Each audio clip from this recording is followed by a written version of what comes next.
Hello there. Hello, everyone, and welcome back to Jedi Knights, the official Star Wars podcast of JoyClicks. I'm your host, Christian Buckley, hollow conversationing with my co-host, my Chewie, Mike Connors. Over the holonet, we're here together at last. Honestly, I can see Christian. He's like a blue hologram in front of me. Can you? Yeah. It's the same for you, right? Yeah, but what I do is, you know how in Star Wars, right, in the movies, we see a variety of ways to look at holograms? We see a wide range of quality or ways to represent people. True. I make you very tiny, so I can just, see your entire being as, 4 inches.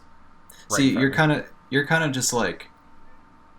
Yeah, you're pretty small, too. I mean, you're on my side table here, so, yeah. So, you can't take up too much space. Oh, of course. I would hope not, but... But you look really blue. You almost look like a Force ghost. Well, I look how I feel then. So, Mike, how are you doing this week? I'm doing pretty good. How are you? I'm doing all right, light week of Star Wars news. Exciting content to talk about for what we do have. You told me you've been playing a lot of Battlefront. I have. It's free on PlayStation 4 now for PS Plus members. I owned it for a year and change. But all my friends finally listened to me, cleared out 115 gigs of space, and downloaded that game. And we had a blast last night. We played for a few hours. The night before, too. Capital Supremacy. Great time. Nice. Mm-hmm. But Mike, you tossed this my way last week. Right. For a new opening segment that we're going to be calling From the Jedi Archives. This is this originated on Jack Martin and I's radio show in college called The Basement, in which we would take a Wikipedia article. Mm-hmm. It was called Wikipedia Article of the Week, and we would basically showcase something from Wikipedia on air, and we'd talk about it. So I thought we could do something like that, but in this one, it's a little different. I chose one, Christian chose one. I don't know what Christian has. He doesn't know what I have. So we're going to surprise each other and talk about a Wikipedia article, something strange from the canon or whatever. Mm-hmm. I'm going to be surprised if we have the exact same one. That would be very funny. That would be pretty funny, yeah. Do you want to go first? You're the one introducing the segment. You want to show me how to do this? Sure. So yeah, I chose, and if you want to look it up as well, Christian, this may help. I chose Malakili. Do you know who he is? I do not. Can you please spell that? It's Malakili. But he's the Rancor Keeper from Return of the Jedi. Okay. And so, yeah, if you look at his Wikipedia page, he has quite extensive of a history. It even goes into his personality and traits. He's a Corellian with blue eyes and light skin. He has a giant and burly stature, and he stood at a height of 1.72 meters, or 5 feet 8 inches, had a mass of 95 kilograms. This is the information that you need to know about Malakili, man. Yeah. You need that stature to wrangle Rancors, as far as I'm concerned. But it's just every single time it amazes me about how dense a background each of these side characters have. He's in the movie for 3 seconds, but he cries. But yeah, he's from Corellia. He spent most of his childhood living in the slums of the moon, Nar Shaddaa. He has an affinity for animals. He was hired as a beastmaster for Hutt circuses, but he was sold into slavery after a creature got loose and killed audience members. So, yeah, man. You never know. You never know the backgrounds of these side characters. You really don't. Yeah, that's interesting. I didn't realize... Honestly, where did this get fleshed out? Do you know? Because it does say that this information's canon, so I don't know if this is a novel or an encyclopedia that Lucasfilm okayed or what, but... I mean, some of it looks like it's citing, it cites a character encyclopedia, Star Wars, The Force Awakens, just The Return of the Jedi, the book Aftermath, Life Debt. So books and stuff, and also the official Star Wars databank.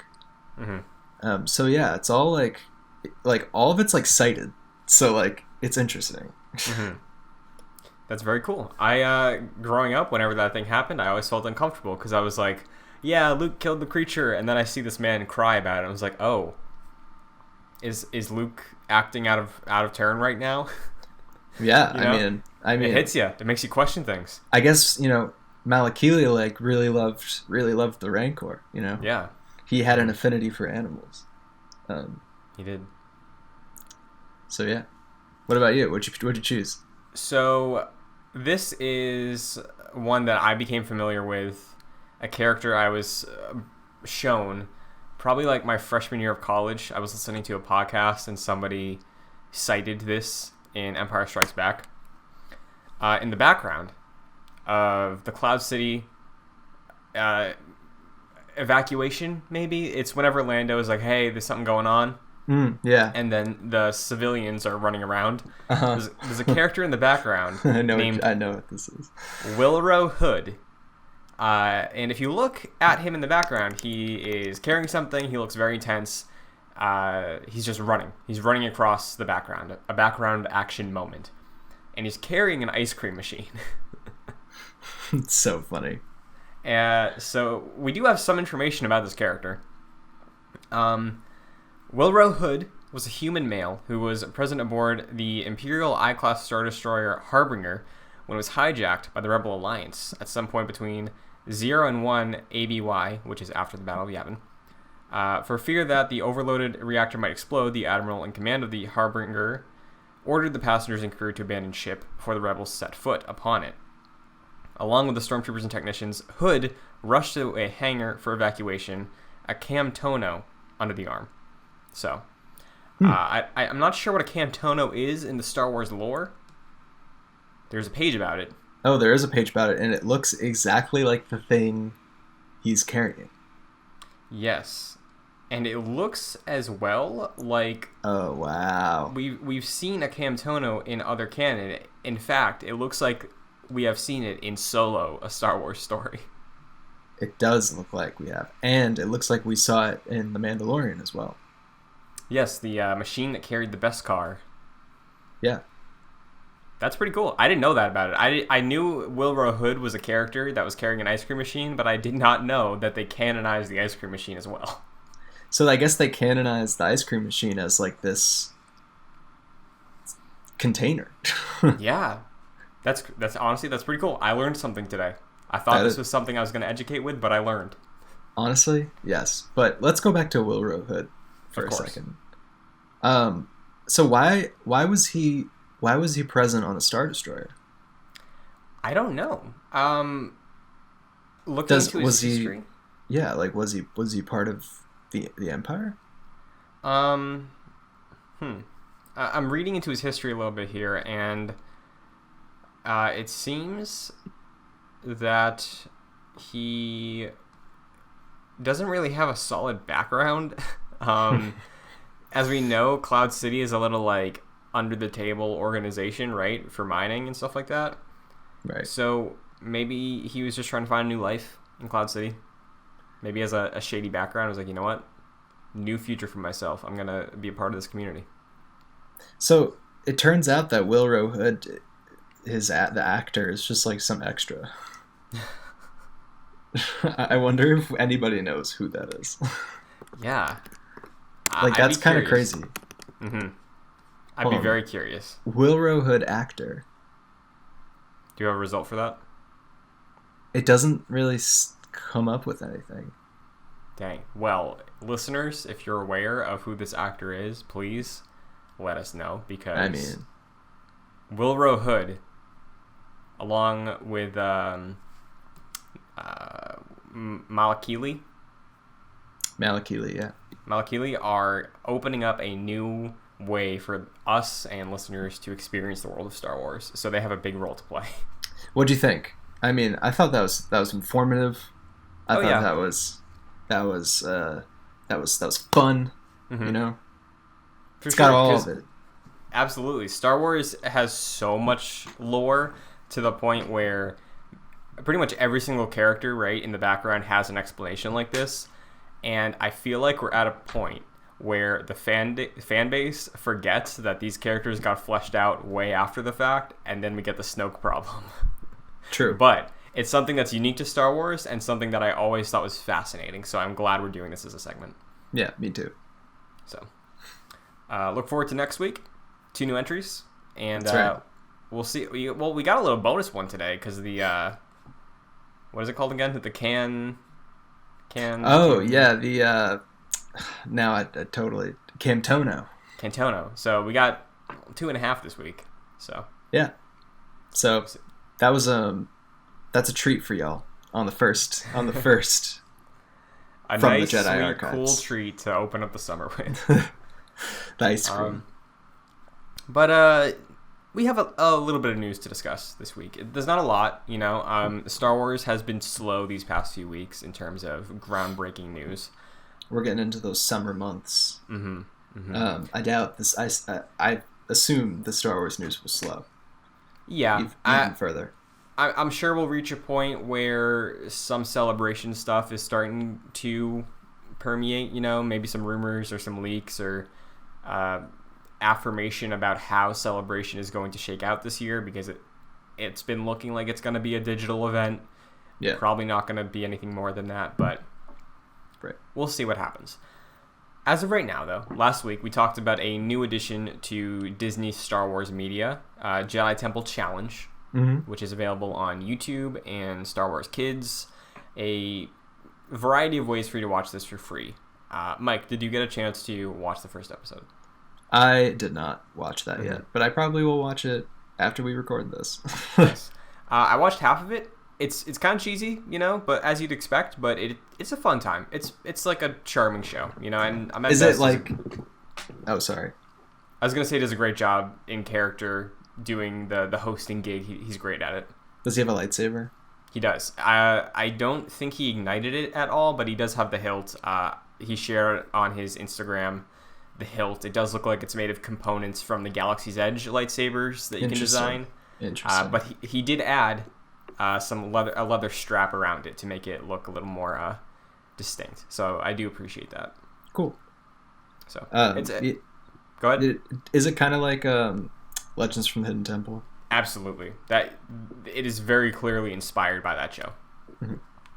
In terms of like contextualizing the challenges and the games, the obstacles, kind of like what we talked about and assumed it would be last week. It feels like an homage, you know. That's what I wanted to figure out, you know, like if it had that kind of feel to it. So it does. So we did have a question last week, though. We did wonder, why not Disney Plus? Why YouTube Kids? Why Star Wars Kids? Why a free avenue to see this show? A fair question.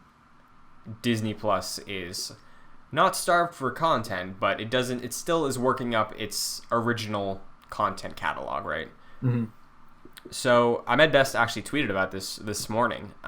He stated that he had conversations with people at Lucasfilm and Disney about why not Disney Plus, and essentially it came down to the fact that Disney and Lucasfilm wanted to reach as many kids and families as possible, and the subscription price for Disney Plus creates a barrier of entry there. So because it's a kids show, because it's not canon, because it's just, well, it might be canon, I don't know, but it's probably canon. The theme park's canon, so of course the game show's canon. But yeah, the game show's definitely canon, dude. You know, it's not like progressing the story forward. It's a fun thing for kids to watch and find a new introduction to Star Wars with. So in efforts to make it easy to view, easy to share, easy to spread for kids and families, it's free on YouTube instead of behind the subscription. Yeah, well, I mean, honestly, hearing that, like, it's kind of what I suspected. Like, in the sense that, like, they're just doing it. It's basically just marketing for them. Yeah, pretty much. They're just using it as a way to, like, get people in. Like, get kids into liking Star Wars. And they'll probably bug their parents at some point to, like, buy them something Star Wars related, and Disney gets money. You know what I'm saying? Yeah. So, you know. Plus, there's ad revenue. I don't remember if the episode had ads on it. I'm sure it did, but yeah. Right. I think hearing this and going off of what you just said, like, There's that George Lucas quote that people throw around sometimes of like, I make my movies for kids because if you get the kids, you have fans for life. It's true. So, probably the strategy here. Show is quality enough that I feel like having it free for kids is solid because there's tons of free content out there to consume that is much less engaging. So, from what I understand, kids watch YouTube often, like nowadays. So, yeah, it's smart. Yeah, honestly, smart strategy, smart avenue to go about. The more I've thought about it and talked with you about the strategy, it makes a lot more sense. Yeah, I mean, like, honestly, it's kind of what I thought, like, that, like, but it's interesting to hear it come from, like, Ahmed saying that. Oh, for sure, yeah.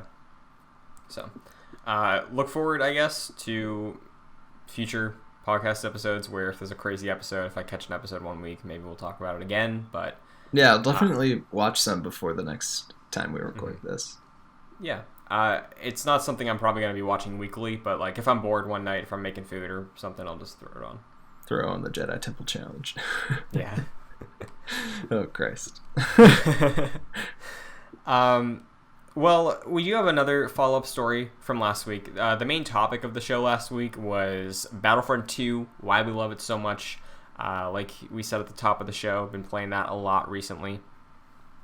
But, Mike, you and I are worlds apart despite being connected every week through the HoloNet. Because you have a PC and an Xbox One. I have a PS4. There's a barrier there, you know? There is. Unfortunately, unlike the Activisions of the world or the Fortnites, EA has still not prioritized crossplay, even though their competitors have. Tisk, tisk. But that means you and I can't play Battlefront together. Obviously, we saw that Battlefront 2 had their final content update recently. The past month, they put that out there, the Scarif expansion. Yeah. But EA, today, again, announced that they'd be adding crossplay to Need for Speed Heat, one of the first games ever that EA is going to be implementing crossplay into. So, I know Battlefront got their final update, but I feel like a couple days at the office maybe, a couple little server connections here or there, I feel like it's attainable to get Battlefront 2 to have crossplay. Yeah, I think it's definitely attainable, and what were you going to say? I just was going to say, and I know you want this a lot, because PC is where you're playing, and I don't know if it's dry there, but PS4 has a wealth of players now that it's free. No, I wouldn't say that PC is like dry by any means. I was playing yesterday, and there were a fair amount of like bots, but like it's fine. Yeah. But I don't know. I normally play it on the Xbox, but I want to like switch and like play it on the PC. But yeah, I just like, I don't know. I don't have anybody who I know who plays it on Xbox. I don't have anybody really who I know who plays it on PC either. So like having that crossplay would be dope because we could play together. Absolutely. We could squad up. Take on some clankers on Camino, defend the home base. Definitely. Absolutely. That map is like from a Clone Wars episode. I know. I remember. Yeah, when we watched through it, and they were talking about the droid assault, right? And I think Ventress had like the underwater ship or something that Obi-Wan found. Yeah. That was the arc, and I remember because like the spider droid thing that was like tearing apart the cloning facility. I was like, hey, that's from the Battlefront map. The first time I like played on that map, I was like, "What is this? Like, this never happened in the movies." Yeah. But I hadn't watched Clone Wars yet. But now I fully understand. So, that is why on this episode we are starting hashtag make Battlefront 2 crossplay. Use that. Make Battlefront 2 crossplay. Make Battlefront 2 crossplay. We're using. Do you want to use the number 2 or II? The number 2. Yeah, because the number 2 takes up less characters. I know the II is Star Warsy, but we got to think about the Twitter sphere here. Exactly. We're limited. Can you write it and put it in the... It will be on the tweet for the episode. It will be in the description. There you go. Hashtag make Battlefront 2 crossplay. Nice. And I know, listen, I know DICE, I know they said that we got the final content update, but all I'm saying is adding crossplay would be a great excuse to put Ahsoka in the game. Just saying. Just saying. Just saying. You know? Yeah. So maybe something comes out of that. You know, they've moved on to assumingly Battlefront 3 or the next Battlefield, but we'll see what happens. Do you think they're really going to make a Battlefront 3? I don't know. I feel like it would sell too well. Like, they have so much goodwill coming off of Battlefront 2 now from that community and good word of mouth, and now they're getting even more people, the doubters, to play it for free and see how far it came, that I could see them have a case. I would freak out if they made a Battlefront 3. They should. Yeah, and I think you and I talked about this. I feel like it would be extraordinary. For sure. I think on air and off air we've talked about Battlefront 3, how you could warrant it, and I do think developing for next gen, you'd be able to open up the maps even more, maybe finally achieve what OG Battlefront 3 that got canceled was going to do, with like having a land battle, hopping into a ship, and then flying into space and doing a space battle. That I feel like you would... Next level, dude. You'd sell millions on millions if that was the case. I would buy it. Yeah, I would too. So fast.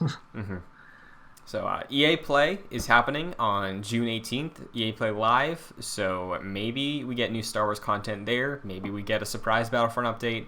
We'll see what happens. If something does happen, we'll cover it here. Absolutely. This is the Battlefront. This is the Battlefront podcast, actually. Oh, for sure. This entire channel, Jedi Knights and Joey Clicks Gamescast, we all love Battlefront 2. Battlefront 2 is a great game. It really is a great game. And on the topic of games, I thought I would update. Last week we talked about Project Maverick getting revealed, but obviously due to the entire industry recognizing last week was not the time, and honestly this week isn't really either, but we see shifting happening. So by the time this episode is out, most likely, according to insiders, we will have had the reveal for Project Maverick go down. So next episode, we'll do a full recap of that, what info is out there, impressions of whatever they show. Is it going to be like Empire at War 2? That's the RTS game, right? Yeah. That'd be cool. That'd be very cool. Something similar to that? I'm kind of expecting it to just be a dogfighting game. Like a Rogue Squadron-esque, or just the mode from Battlefront, because Motive, who did work on Battlefront, and I believe Anthem, are the ones developing the game. So this is supposed to drop on Tuesday, you said? The reveal, yes. The reveal of the game is going to be either Tuesday or Wednesday of this week, according to insiders. Interesting. Okay, cool. So, is it just is it like at an event or something, or is it just gonna like? I guess it's just to be thrown out there on the internet, because EA Play is later in the month, and it's been very clear, according to people who have been recapping the Summer of Games industry events, that this is a separate event. Okay. So cool. And from what we talked about, what we've read and heard, it sounds like it's going to be not full priced. It's going to be a smaller initiative to be a game, like smaller campaign. So I wouldn't be surprised if it comes out pretty soon after release. Interesting. Reveal. All right. Well, I'm down. Yeah. You know what I'm down for, Mike? Star Wars? Of course. But specifically, seeing more of Pedro Pascal's beautiful face. Okay. So is he coming back? Of course he's coming back, because we got Mando Season 2 this year. Is there a release date? No, not yet. But we do know that, according to Bespin Bulletin, a fan page for Star Wars, Pedro Pascal apparently, and again, take it with a grain of salt, and this isn't saying much, but he spent more time in the suit for Season 2 of Mandalorian than he did in Season 1. Yeah, honestly, it made me sad when I realized that he wasn't, like, in the suit for much of that. Yeah. You know? Like, it kind of, like, took a little bit out of it when I learned that, and I wish I never learned that, you know? Yeah. it did, and like hearing interviews with Gina Carano and other cast members of like, oh yeah, we didn't really get to see Pedro much, was like, oh, that kind of sucks. But that does suck. As we talked about before, Brendan Wayne and Lateef Crowder, who were the two stunt people who worked in place on set in the armor, did a phenomenal job characterizing Mando in season 1. Mm-hmm. But according to this I wonder fan how page, much they got paid. I mean, Less than Pedro Pascal. oh, for sure. And But that's kind of messed up. it is, honestly, stunt workers in Hollywood do not get enough recognition, even as Mandalorian is a great case on why they are excellent, because for a faceless character, we've talked about this so many times, Mike, like characterizing a faceless character, making us care about them, is so much in the nuance of their Body positioning, their body language. Yeah. And we all praise Pedro Pascal. It's like, dang, he's doing a great job. But like, it wasn't him, you know? And we didn't even know until like over halfway through that season being out. It's true. Yeah. Honestly, like, I want to go back and like look at the credits and like see at which points like these people are credited for it, because like, I don't know, that is like, I don't know, that's not fair. I don't think it's not. And like, stunt people are usually the deaths that happen on sets, and their occupation is nowhere near getting the amount of credit it deserves at all.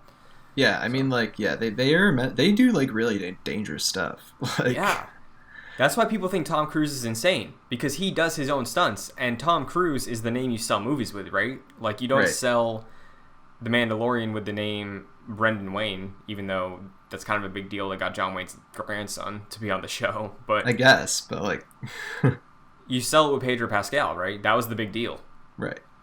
Which is very messed up. And just to learn that he like just dubbed it over, like it would probably he probably just did it in a day, like at a studio, you know, like that just takes a lot out of it to me. But it does. So according to this fan page that's reporting on whatever inside information they have, more screen time, more time in the suit than in season 1. Worth noting, he basically had one scene unmasked confirmed in the suit in season 1. So if he has 2 scenes, that's more, you know? Yeah, right, yeah. So, I mean, we'll see what happens there. They need to show his face, right, to get their money's worth? Probably, but they got away with just doing it once in season 1. I wonder if we get some progression there with his character. It'll probably be, yeah, it'll make sense with his character. He'll just probably ditch it at some point. Yeah, like, I wonder if it's going to be another, like, loophole like there was in season 1 with like, oh, you're not a person, you're a droid, so I can take my mask off. Or if it's like similar to a Qui-Gon or an Anakin or an Ahsoka, realizing that the rules of their order are flawed. Right. Maybe he's like, you know what?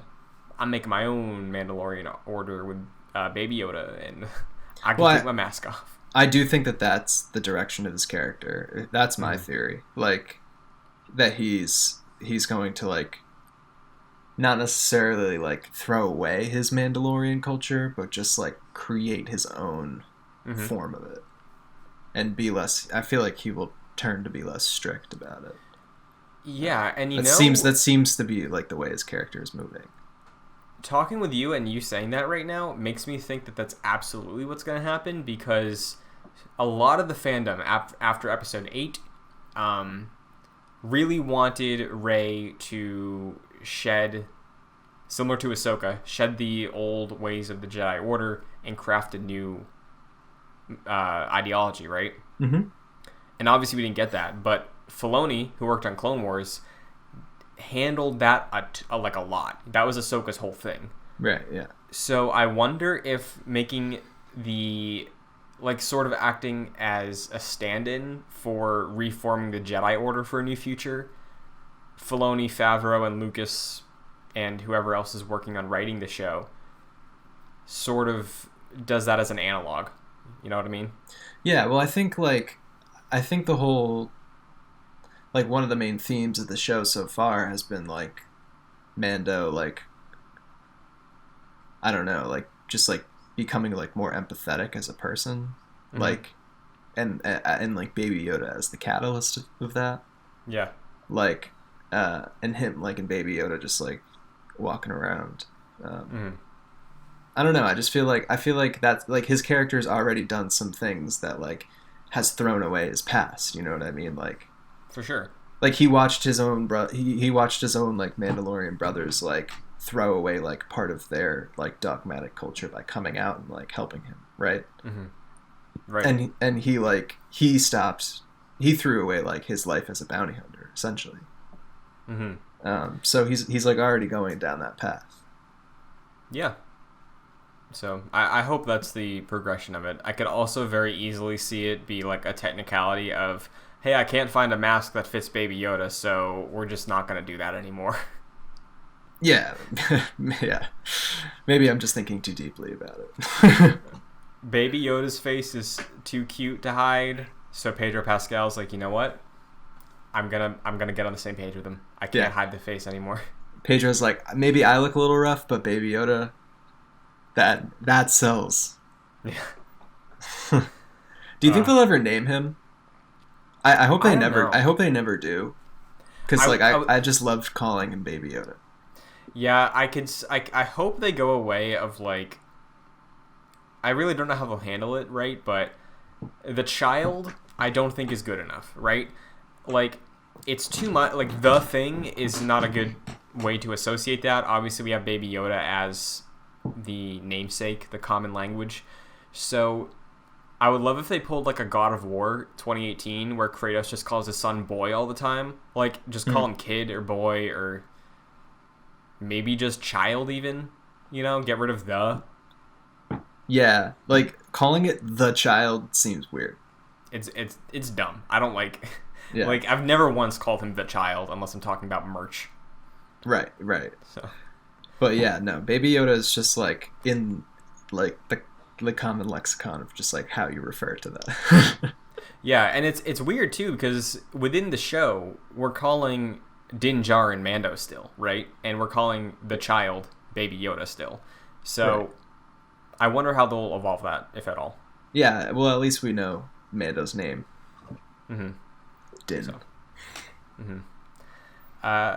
You know who else we're going to become intimately closer with? Who's that? Grand Admiral Thrawn. Ooh. We got some news about this, Mike. Explain. Website Diz Insider is citing Daniel Richman, who is honestly, an alright Twitter follow. He has some information usually. Who is he? You might know his avatar. He has... It's the image of like the shark being stabbed by Batman with a lightsaber, I'm pretty sure, or Vader. What's his name again? Daniel Richman. I can find his direct at. It's like... I think it's like Daniel RPK or something. He shows up on my time... Yeah, at Daniel RPK. Usually nails a lot of DC insider information for their films, Warner Brothers stuff. Cool. So Daniel Richman is saying that Disney is currently searching for an actor to play Grand Admiral Thrawn for a live-action adaptation. It's currently unclear if that's going to be for film or TV. But, yeah, there's no specific projects nailed down yet. There is a rumor that he's getting his own series. Cool. But that's all we have right now. So I guess 2 questions for you as someone who's familiar with Thrawn more than I am. Okay. 1, what do you think of the prospect of him getting his own series after several novels just about him? And 2, do you have an ideal casting choice? Well, to answer your first question, I think his likelihood of getting a series is pretty high. Since he was on Rebels, I think it's more likely since he's already like been in something like that. You know what I'm saying? Like, yeah, he's already been in a TV show, though it was animated. He was, his likeness was still there. So yeah, I think it's probably gonna happen, which is awesome. I think that would work really well. Basically, if it was just like him solving problems like around the galaxy, like Star Trek style, I feel like that would be cool. That could be very cool. That would be like how I would frame it. surrounded with a nice ensemble crew. That'd be really cool. Like he just directs like this his Star Destroyer. I don't even know how to say it, but it's like Chimera or something like that. I don't know. Chimera. Oh, Chimera, yeah. Right. So does Thrawn? Again, I really have no base of information on Thrawn other than kind of what his role is. Does he have like an anti-hero vibe? Is he like a fan favorite? Could you see them prioritizing an Empire character getting their own series over another Rebellion character? I don't know. Like whenever I think of Thrawn, I think of him I think of the book character Thrawn. Mm-hmm. Like I think the book character Thrawn is more compelling than like the Rebels Thrawn. Okay.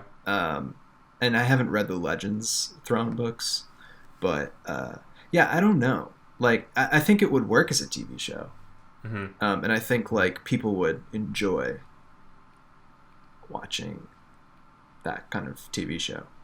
Yeah, I could with see him in it. Yeah, I could see it for sure.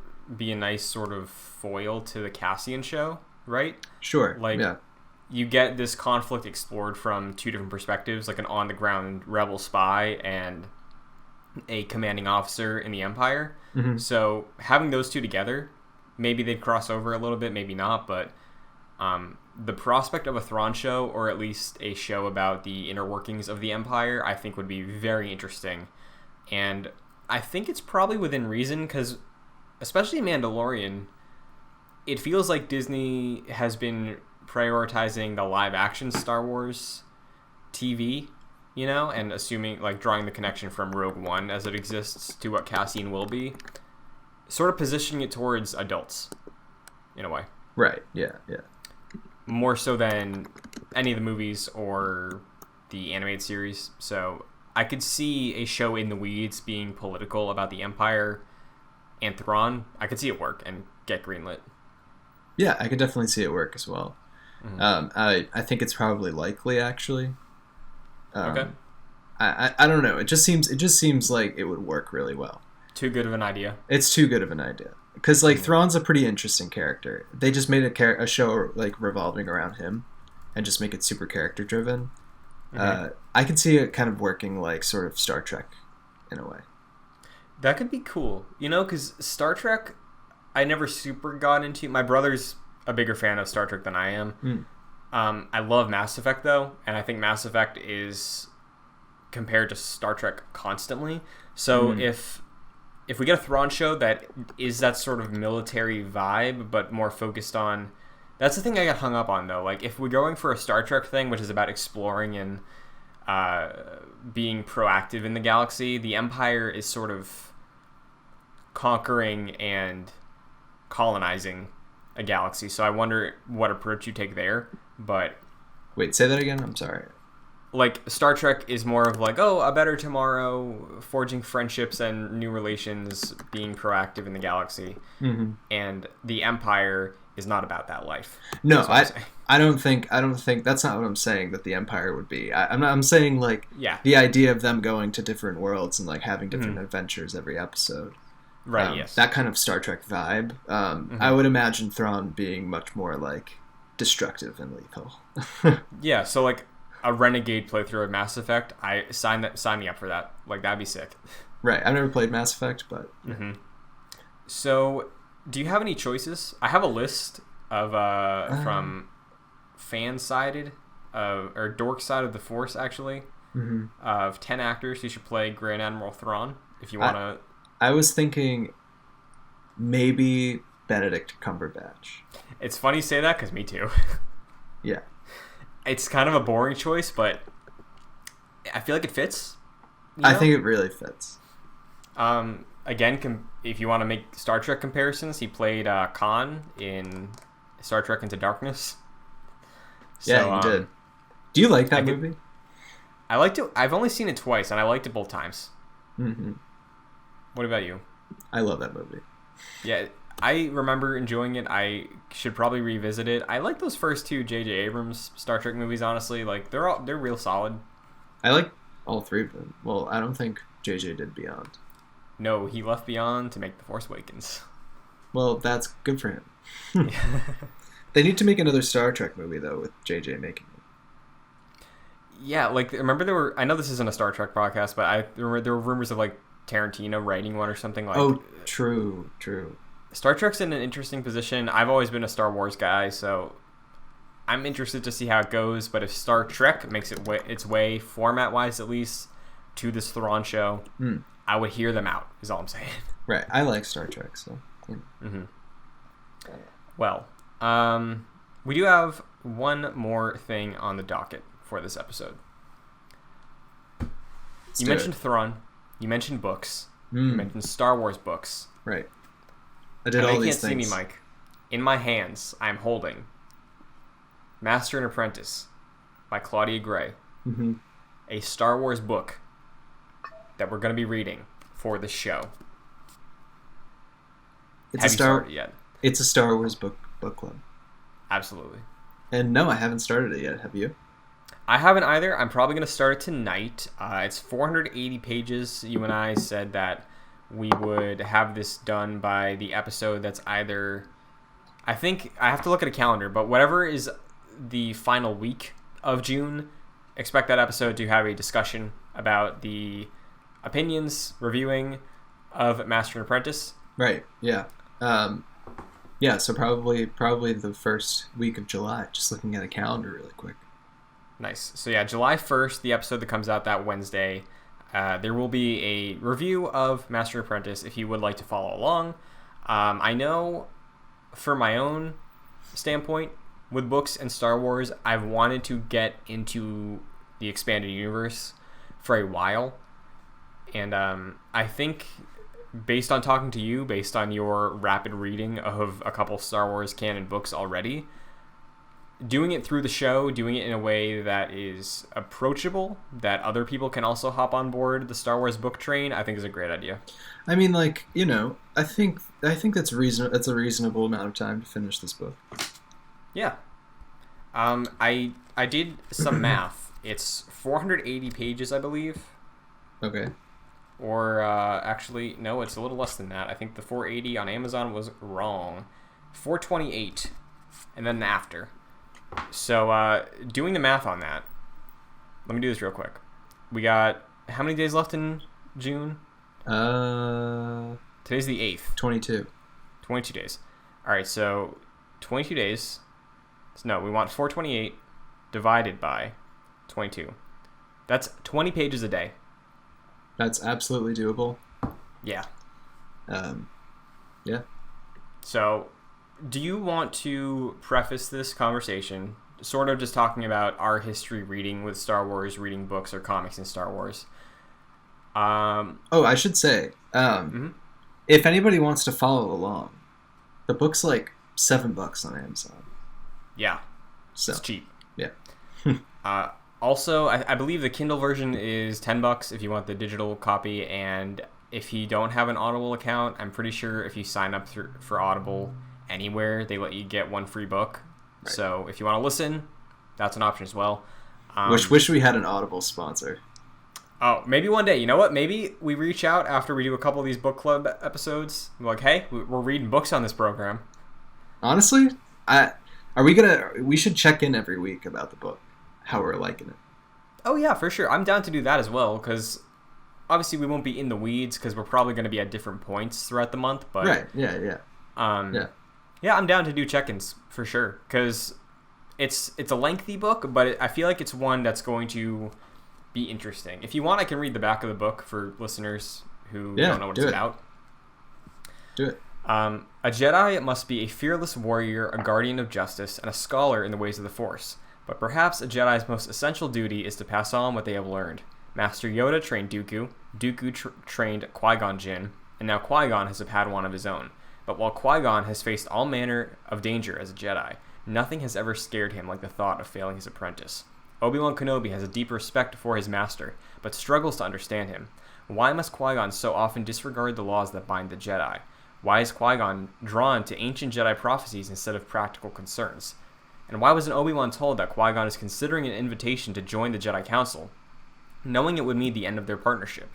When Jedi Rael Averross, another former student of Dooku, requests their assistance with a political dispute, Qui-Gon Jinn and Obi-Wan Kenobi travel to the royal court of Pajal, where for what may be their final mission together. Their simple assignment quickly becomes clouded by deceit and by visions of violent disaster that take hold of Qui-Gon's mind.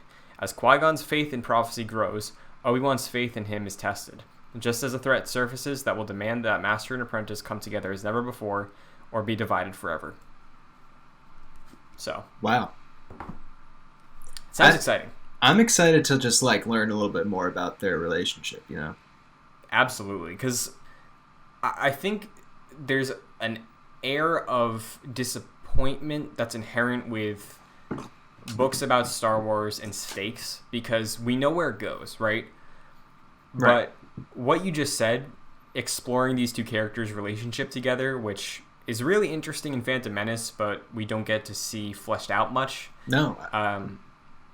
Even after the fact in Clone Wars, we don't really see Obi-Wan do a ton of mourning or recollecting about Qui-Gon. Not much, no. So having a canon book about an adventure they had together and fleshing out that relationship, it's super interesting. Obviously, I'm not going to be scared that Qui-Gon's going to die at the end of the book, but like... No, yeah, you know the basically how it ends. Yeah, and most of my curiosity is like, when does this take place in relation to when we pick up with them? I think it's one of the earliest canon books. Yeah. Or really earliest canon anything. Yeah, there's a timeline from Del Rey Publishing at the front of my copy of the book. And so Dooku Jedi Lost is the first in the timeline for Star Wars books. Then it's Master and Apprentice. Okay, so that's impressive. Mm-hmm. And, you know, it's not the first in the timeline. It's one of the earlier Disney Lucas published Star Wars books of this new canon era. But I feel like it's a good starting point because it's familiar characters. Obviously, Obi-Wan's a fan favorite. And we get more Qui-Gon, you know, a character who's interesting but isn't fully fleshed out. Definitely, yeah. So, it felt like a good starting point. It does seem like a good starting point. Are we going to plan on, like, reading a new book every month? I'm down to if you are. Oh, yeah, man. So down. For sure. So down. Because, Mike, I have to read more. That's a thing. Yeah, man. It's a good excuse. Mm-hmm. But I guess on the topic of that, unless you have anything else to say about Master and Apprentice before we dive into just the topic as a whole. I have not much to say about it. I'm just excited to get started reading it. Mm-hmm. Claudia Gray, author, know she's very celebrated in the Star Wars community as a writer. So, excited to see her chops. Same. And she's also penning a similar book, right, with the High Republic about another Master and Apprentice on the Outer Rim, right? I believe that's the one she's writing. I don't really know, to be honest. I can't answer. Well, we'll get a little taste of how she writes a Master and Apprentice through Master and Apprentice. Yeah. But, yeah, on the topic of Star Wars reading as a whole, the EU has existed for a long time. It's legends now. With your history of Star Wars and reading, Mike, where does it fall mostly? Is it comics? Is it books? Is it new canon, old canon? Mostly comics. Honestly, I haven't really read any Legends Star Wars books, so that's why I'm trying to, kind of make up for it in a way. Yeah. So, yeah, it's mostly just I read a lot of like old. They're probably Legends now, but like comics back in the day, Star Wars comics back in the day, from like Dark Horse and stuff. But yeah, now I kind of like do both. What about you?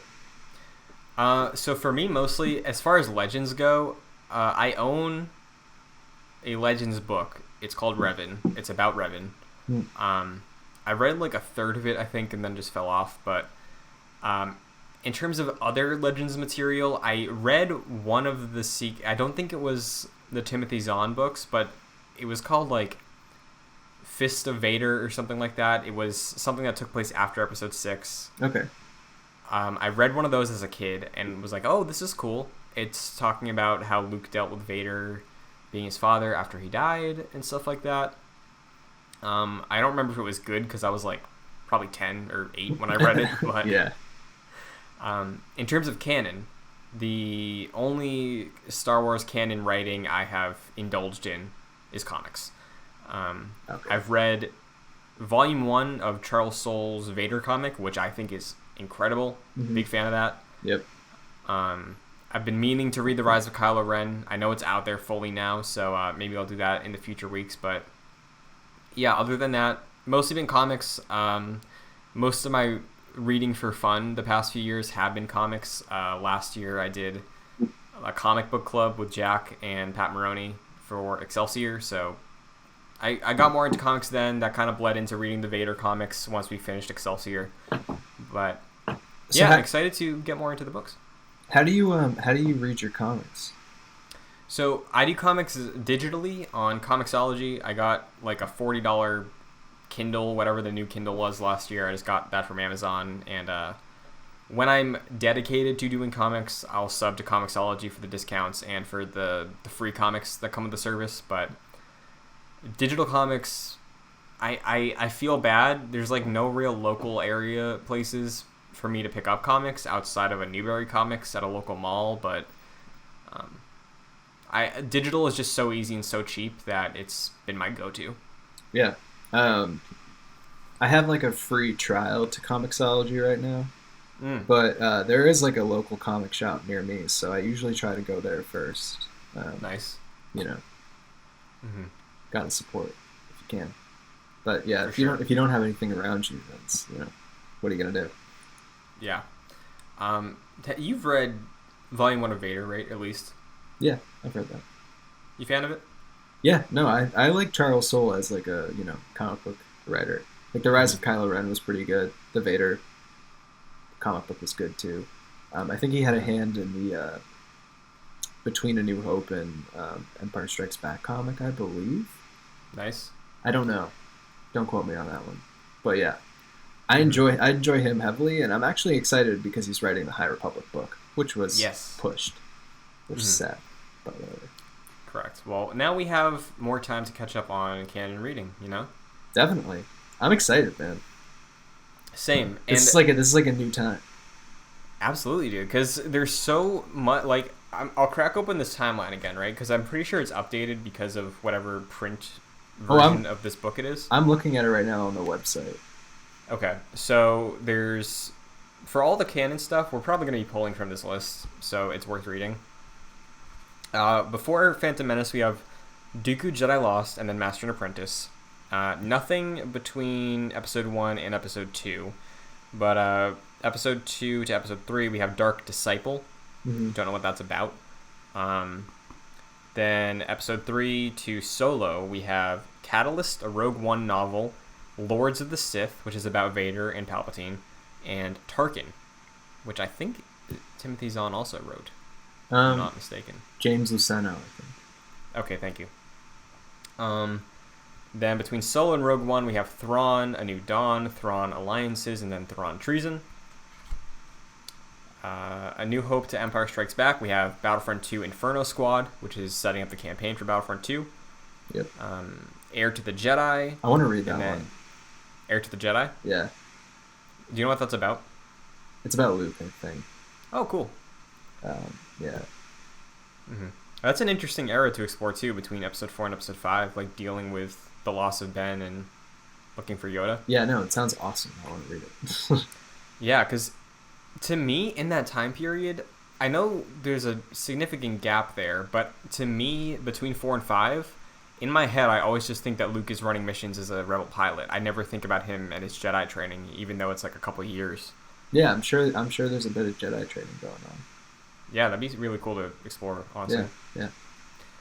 We got Battlefront Twilight Company, and then that closes the gap from 4 to 5. Nothing between 5 and 6, but between 6 and 7, we got a lot. Yeah. Alphabet Squadron, Aftermath, Yeah. Aftermath Life Debt, Aftermath Empire's End, Last Shot, Bloodline, which I believe is about Leia. Yeah. Phasma, and Canto Bight. Nothing between 7 and 8. Between 8 and 9, we got Resistance Reborn and Galaxy's Edge, Black Spire. Interesting. So. Dang. Mm-hmm. Well, a lot to pull from. Interesting eras. Yeah, lots of pull from. I want to read Alphabet Squadron. I heard that was good. That was a recent one, wasn't it? I believe so. Mm-hmm. I think it's just like about pilots in the New Republic. Yeah, it's pretty cool, and seeing all these eras and seeing and thinking about where these characters that we're familiar with are at that point in their life. Yeah. Is pretty fascinating, because one of my favorite Darth Vader moments came from that Charles Soule comic book. I think I talked to you about this. What is it? It shows how Vader learned about Luke, because it takes place after Episode 4. Vader hired Boba Fett to learn more about the pilot that blew up the Death Star. It's on Tatooine. They meet up. He's like, "What do you learn about this guy?" He's like, "Hey, can't find much about him. All I know, I only have a name, Skywalker." And then it's just like hard cut to Vader, and that's the end of the comic. It's so good. That's so good. Mm-hmm. I love that. Mm-hmm. So I'm excited to see these books potentially give these characters I love. I think moments like that. Yeah. Did Charles Soule write 2 different Vader comic book arcs? I think he did. I think so. Yeah, because I may have read a different one than you. Okay, I read Vader Volume 1. It was free on Comixology, and if you haven't read that, Mike, I recommend it. Okay. But yeah, I'm pretty sure he wrote a couple arcs of Vader. Okay, interesting. All right. So yeah, I'm excited to dip into this new pillar of Star Wars that's existed since the 90s. What? Books? Just books in the canon. Yeah, no, it's been around for a while. And it's it's still going. Yeah, and it's such a rich story, or not story, but it's a rich world, rich universe. That's what I mean. Lots to flesh out. Clearly, like Wildrow Hood. Exactly. Right? Yeah. So yeah, I like seeing more about Obi-Wan, seeing more about his life in Master and Apprentice in a way that will give me more context for him, his relationships, and the way he trains Anakin, I think, is very exciting. Obviously, that's not going to be exciting for everyone, so I get why people haven't dove into Star Wars books, but I've said it before, you're on the same page with me, Mike. I'm excited. I'm very much excited. So as far as the schedule for the book club goes, like we mentioned, final episode of the month, in this case, final week of the month would be July 1st. And we'll expect it to be done by then. Full spoilers, that'll be the main topic of that week. And we'll probably have the next book picked by then. Probably, yeah. Yeah, so look forward to that episode to see what the next one is, and then same sort of schedule for that one. But any final words on Star Wars publishing? You looking forward to getting prepared for the High Republic? Getting prepared for the High Republic. I'm really interested in Timothy Zahn's next book. Chaos Rising, I think it's called. Yeah, that's the one that comes out in September, right? Yeah, and Queen's Peril actually just came out a few days ago. Oh, really? That's the next book about Padme, but it actually takes place before the one that was already out. So. Oh, interesting. Yeah. Well, very cool. Obviously, there's a wealth to explore, and I'm excited for the next phase of the podcast, becoming more literate podcasters. Wow, we're becoming smart. Yeah, isn't that great? Yep. Well, I think that's all there is to say about Star Wars publishing, unless you have anything else you want to add before we go into a future where we're now reading. I think I'm ready to just enter this world, this new world. New world. This is beautiful. Wonderful. Thank you. Well, that's going to do it for the episode. So, Mike, if there's anything you would like to shout out, please feel free to do so. You can follow me on Twitter at Mike P. Comics. Very nice. If you want to follow me on Twitter or Instagram, it's at Chris N. Buckley. The show has a Twitter as well, at JoeyClick, or at JoeyClicks for general JoeyClick stuff, but at Jedi Knights JC for information about the show. I will tweet out info about the book as well, where you can find it, links to all that stuff, and the schedule for when we'll be done with it. If you're listening to the show, you're on a podcast service like Apple Podcast or Spotify, and if you are on a podcast service like that, a variety of others as well, not just those two, and you can leave us a review or a rating, and you enjoyed the show, we'd appreciate you doing so. Getting the word out there, supporting the show in any way you can. Love you forever. Of course. If you're on YouTube, you're watching our faces, as you would see if you were on the HoloNet like we are. You're on youtube.com/joyclicks, where there is a ton of stuff coming up this week. If you like video games, be sure to tune in, because there's a lot of video game things going on. Probably going to be doing reactions to EA Play Live, so maybe there's going to be Star Wars content there.